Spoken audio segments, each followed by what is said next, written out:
আসসালামু আলাইকুম। কেমন আছেন সবাই? আমি আলহামদুলিল্লাহ খুব ভালো আছি। আমার মা এসছেন আমার বাসায় বেড়াতে। তো জিজ্ঞেস করলাম, আম্মা কি খাবেন?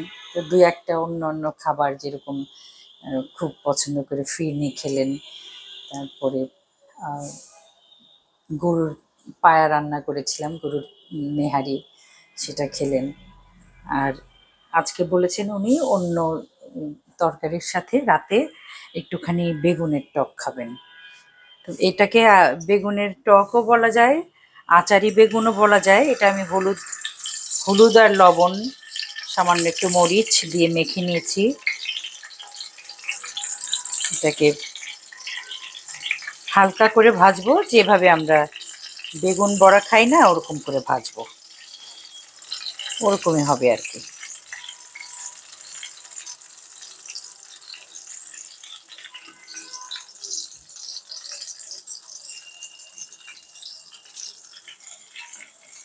বেগুনের টক আম, যদি আপনি নিজে আচারের মতো একটা জিনিস করেন, সেক্ষেত্রে পাঁচফোড়ন মশলাতে দিবেন।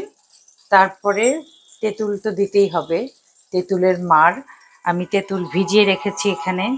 সারা বছর আমার তেঁতুল ভিজা মানে ফ্রিজে থাকে, মানে কালেকশনে থাকে। তেঁতুল খুব দরকারি একটা সংসারের, মানে রান্নাঘরের ভাড়ার ঘরের একটা জিনিস, উপাদেয় এবং প্রয়োজনীয়। তো সেটা তো থাকেই। আর তো তেঁতুল আমি এটাই মাড় তৈরি করে নিব। আর তার সাথে চিনি যুক্ত হবে, একটুখানি কর্নফ্লাওয়ার যুক্ত হবে। আর খুবই মানে, কিন্তু যেটা হবে সেটা খুবই মজাদার, উপাদেয়। আমি বেগুন ভাজাটা হলে আবার আসছি।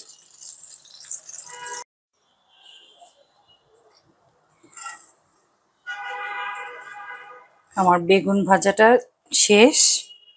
এই যে একদম হালকাও না, আবার একদম অনেক পরিপূর্ণ ভাজাও না, হাফ ডান, হাফের চেয়ে আরেকটু বেশি ভাজলাম।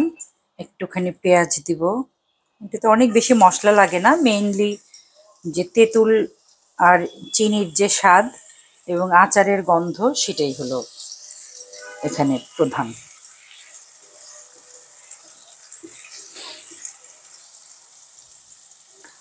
পেঁয়াজটা ভাজা হতে হতে আমি মশলাটা নিই, মানে পাঁচফোড়ন আর কি।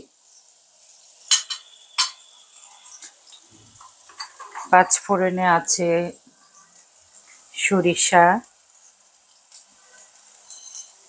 এগুলো আমি আসলে একসাথে, মানে বাজার থেকে যে একসাথে থাকে না প্যাকেটে, ওটা আমি ব্যবহার করি না। সরিষা, মৌরি, এই যে মৌরি, পানের সজ বলে, পান খাওয়ার। তো কালো জিরা, কালো জিরা,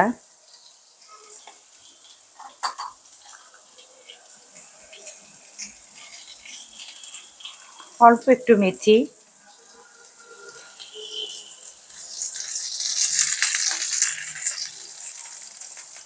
একটু জালটা কমাই দিই।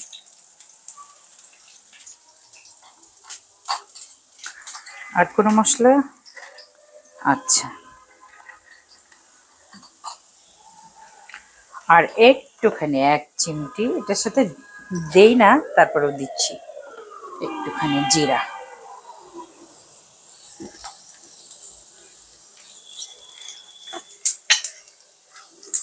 তো জালটা একদম কমায় দিলাম, কারণ পেঁয়াজটা পুড়ে গেলে মুশকিল। একটুখানি পানি দিই। তো নুন না দেওয়া পর্যন্ত এরকম রাগ করতেই থাকে। চুপ কর বাবা।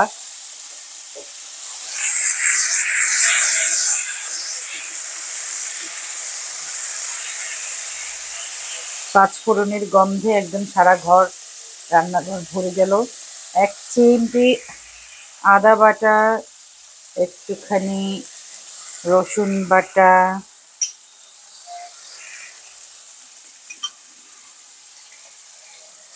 একটুখানি জিরা বাটা, সামান্য একটু গুঁড়া হলুদ,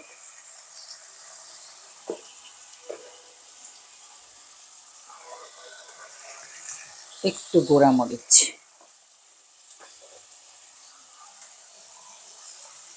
দিয়ে মশলাটা কষাচ্ছি।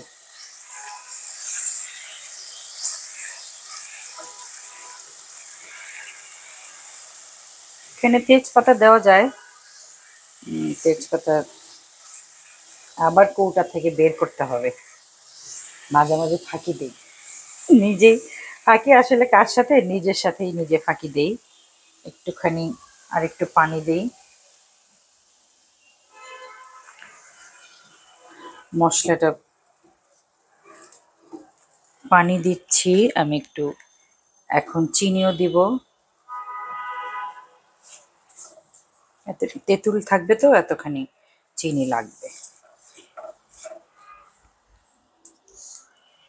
এই যে তেঁতুলের মাড়টা, আমি তেঁতুলের যে বীজের খোসাটা, সেই খোসাটা নিয়েছি, ওটা একটু মুখে লাগলে ভালো লাগে, মুখে পড়লে এটা খেতে ভালো লাগে। মশলাটা একটু হতে থাক, একটু কথা বলি।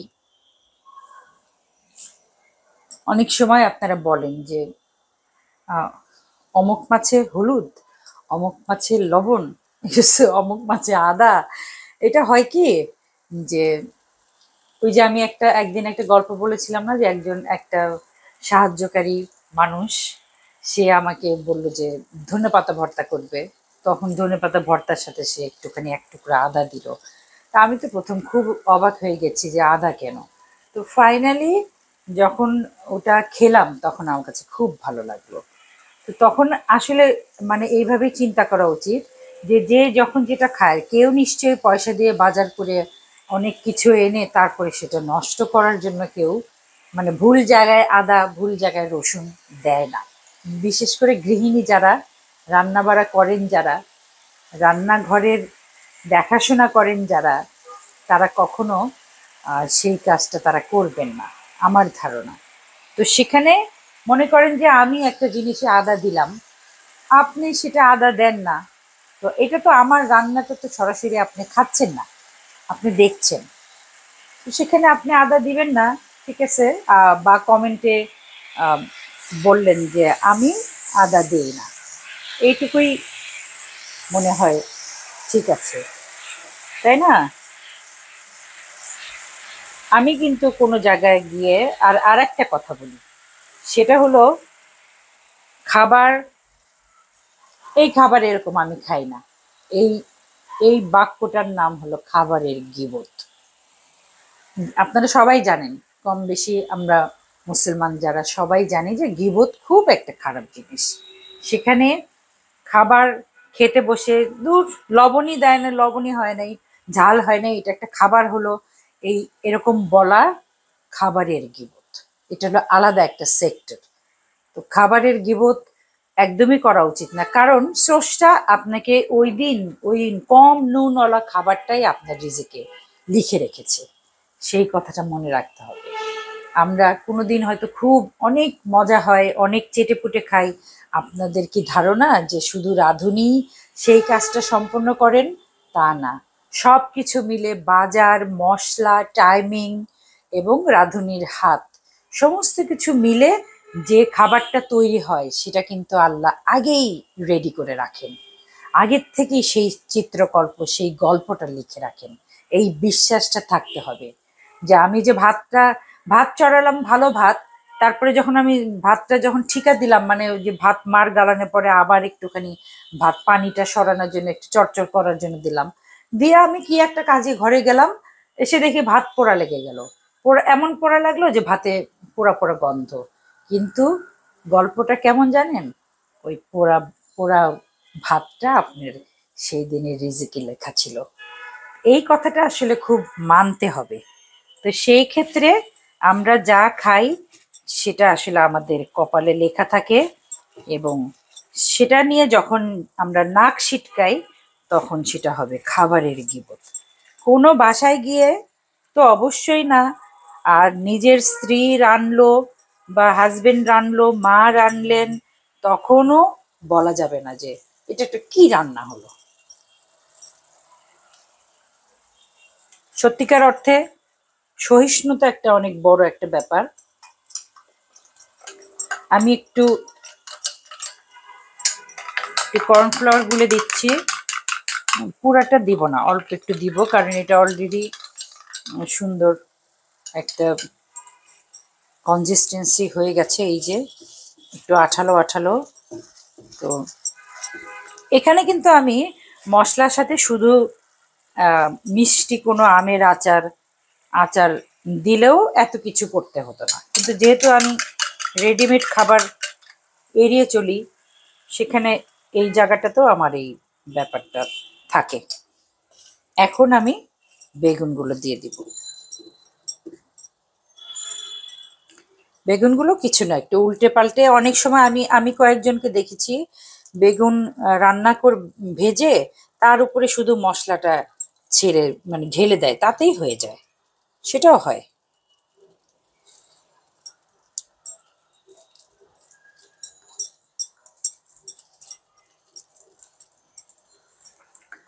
আমি আর একবার উল্টাবো, তারপরে আমি আবার আসছি। এমন একটা দিন নাই, এমন একটা রাত নাই, তোমায় নিয়ে ভাবিনি এমন। হায় রে তুমি আমার সারাটা ভুবন। এমন একটা দিন নাই, এমন একটা রাত নাই, তোমায় নিয়ে ভাবিনি এমন। হায় রে তুমি আমার সারাটা ভুবন। এই যে গানের মধ্যে একটা হায় রে বললাম, তো মনে করেন তোমায় নিয়ে ভাবেনি এমন, হায় রে, এইভাবে হয়তো গাইলাম। তো গাই নাই, আমি একটা মানে উদাহরণ দিচ্ছি। তো সেখানে মিউজিক ডিরেক্টর যে আমাদের সব্যসাচী মিউজিক ডিরেক্টর আহমেদ ইমতিয়াজ বুলবুল, উনি তখন হয়তো বলে দিলেন যে ভাবি ওই হায় রেটা আসলে একদম হায় হবে, মানে একদম মনের ভিতর থেকে একটা আফসোস। তো তারপরে গাইলাম, তোমায় নিয়ে ভাবেনি এমন, হায় রে তুমি আমার, এই যে হায় রে তুমি আমার সারাটা জীবন। একটা গানের একটা আপ এবং ডাউন, আপস অ্যান্ড ডাউন। এটা ছবিতে আসলে, ছবিতে প্লেব্যাক আপনারা নিজেরাই চিন্তা করেন যে শিল্পী আছে অনেকজন, কিন্তু নিয়মিতভাবে প্লেব্যাক সিঙ্গার বাংলাদেশের ইতিহাসে কয়জন? তো এখানে অনেক কিছু, অনেক স্পন্টেনিয়াস, অনেক রকম গুণ থাকতে হয়, অনেক কিছু জানা থাকতে হয়, কথার সাথে গানের সাথে অভিনয় জানা থাকতে হয়, তারপরেই একটা শিল্পী। সব শিল্পীর কণ্ঠে, আপনারা সবসময় বলেন যে শাবনূরের জন্য আমি গান গেয়েছি, কিন্তু আমি কিন্তু সবাইকে অনেক অনেক অনেক শিল্পীকে কভার করেছি, তাদের লিপে আমি গান গেয়েছি। তো সেখানে যখন অনেকজন শিল্পীর লিপে যখন গান গাওয়া যায়, তখনই একজন শিল্পী, কণ্ঠশিল্পী, প্লেব্যাক সিঙ্গার হিসেবে একটা সফলতা পায়। তো আমি মনে করি যে সফলতা পেয়েছি কিনা জানি না, কিন্তু আপনাদের অনেক ভালোবাসা পেয়েছি আলহামদুলিল্লাহ। আমার বেগুনের টকটা হয়ে গেছে একদম মাখামাখি, বেগুনের আচারি বেগুন অথবা বেগুনের টক। এটা আসলে টক ঠিক না, টক বললে বেগুন মাইন্ড করতে পারে। তো বেগুনও যাতে মাইন্ড না করে, যারা খাবে তারাও যেন হাসি মুখে খায়। বিশেষ করে আমার মা খাবেন, তো মা অবশ্য যা খান তাই বলেন আলহামদুলিল্লাহ। তা আমি রান্না করলাম। আরও অনেকে হয়তো অনেকভাবে রান্না করেন, কে কীভাবে রান্না করেন আমাকে বলতে পারেন, আর কোথা থেকে দেখছেন সেটাও একটু বলবেন। আমি জানলাম যে কতজন মানুষ কত কষ্ট করে কত দূর থেকে দেখছেন। এই যে হয়ে গেল টক ঝাল মিষ্টি আচারি বেগুন অথবা বেগুনের টক, যাই বলেন। হয়তো আমার চেয়ে আপনারা আরো ভালো রান্না করতে পারেন এই আইটেমটা। ওরকম হলে আমাকে বলবেন যে অন্যভাবে কেউ কেউ লম্বা বেগুন দিয়ে করেন, সেটাও অনেক দেখতে সুন্দর লাগে। তো আমাকে জানাবেন। আর আমার পুরো পরিবার এবং আমার জন্য দোয়া করবেন, এবং আপনার পুরো পরিবার এবং আপনার জন্য ঠিক একই রকম দোয়া। সবাই ভালো থাকেন, আল্লাহ আপনাদের ভালো রাখুক। আসসালামু আলাইকুম।